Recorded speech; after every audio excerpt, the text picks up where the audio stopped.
मैं इसे खिड़की या दरवाजे से छुप छुप कर देखा करती। सामने आने की हिम्मत मुझ में न थी।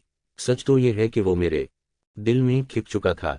इसकी मोहब्बत पाश नज़रों का नशा दूसरी तरफ अब तक का खौफ और कम उम्री का अजाब मुझसे अपना आप संभालना मुश्किल हो रहा था। इसे देखकर लगता था कि जैसे वो शरारत करने वाला है या शरारत करके आया है।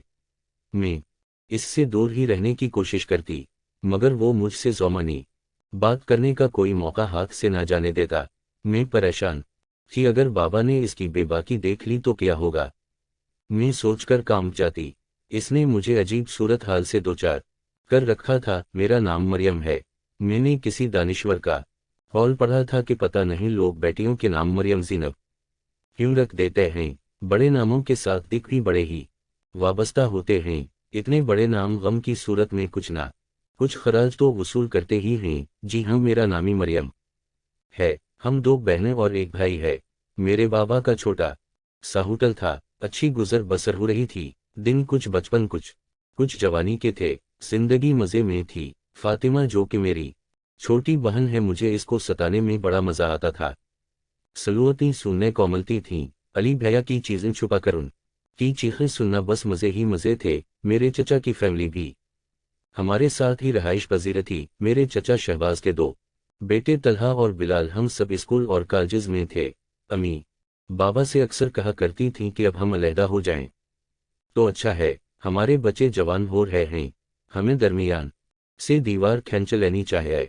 बेटियों वाला घर है, अगर कोई गलती हो गई तुम माफ नहीं करोगे, मैं तुमको अच्छी तरह जानती हूँ। मेरे बाबा मजाक में बात उड़ा देते और कहते कि मेरे बच्चे ऐसे नहीं हैं, मुझे इन पर मुकम्मल इतिमाद है। मैं सेकेंड ईयर की तालिबा थी और बिलाल यूनिवर्सिटी में पढ़ रहा था। एक दिन बदकिस्मती से मैं घर पर अकेली थी। बिलाल यूनिवर्सिटी से वापस आ गया। बिलाल को देखकर मेरे चेहरे का रंग उड़ गया। सब घर वाले कहाँ गए, बिलाल ने मुझ से पूछा। अम्मी और चची बाजार, बाकी सब स्कूल और कॉलेज। बिलाल का मूड एकदम बदल गया। वो मेरे करीब, बिल्कुल करीब आ गया। मैं इससे दूर होना चाह गई कि अचानक इसने मेरा बाजू पकड़ लिया। मैं अंदर तक लरस गई। बिलाल भैया, क्या मजाक है, छोड़ दे मुझे। मैंने इल्तिजा की। इसने सख्ती से मेरा बाजू पकड़ रखा था। तुम्हारे इस गुरेज, शर्म, वहिया और घबराहट को मैं क्या समझूं। अगर तुम मुझसे शादी के ख्वाहिश मनद हो तो बाबा से बात करो, मैंने लरसते हुए कहा। इस दिन से मेरी बदकिस्मती के दिन शुरू हो गए। अचानक बाबा होटल से घर आए। चाय के लिए फ्रिज से दूध निकालना था। बाबा को देखकर बिलाल ने मेरा हाथ छोड़ दिया और सर झुका कर बाहर निकल गया। रात को जब मेरे चचा शहबाज घर आए तो बाबा ने निहायत सदय से चचा से कहा, अब मैं बिलाल को देखना नहीं चाहता, या तुम ये घर छोड़ दो या मैं ये घर छोड़ देता।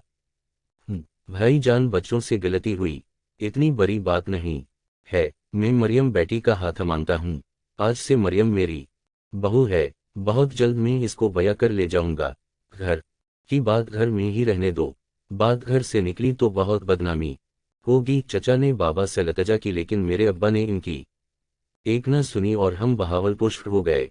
मेरा दिल पढ़ाई से अचाट हो गया। एक तो बिलाल की जुदाई और दूसरा बाबा का मुझसे ताल्लुकी। गलती बरी नहीं थी।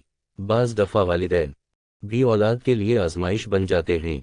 मेरे दिल पर आबले पढ़ते चले गए। फिर वो ठीक ना होए, बिलाल से बिछड़े और बाबा से हम कलाम हुए। मजज साल का अरसा गुजर गया था। हमें रिश्तेदारों ने बताया कि बिलाल की शादी फूफू की बेटी से हो गई है, पर पता चला कि बिलाल के दो बेटे हैं। एक दिन अचानक बाबा के साथ चचा हमारे घर आ गए। मस्जिद में इनकी सुलह हो गई थी और साथ है मेरे बहन फातिमा और तलहा का नका भी तय पा गया था। बाबा और चचा खुशगपीवा में मसरूफ थे और मैं हैरत के समंदर में गोतेखारी कि बाबा ने मेरे और बिलाल के हवाले से ऐसा क्यों न सोचा। ये सरासर मुझसे ज्यादती है, मैंने दुख से सोचा। चचा चले गए। मैं 6 साल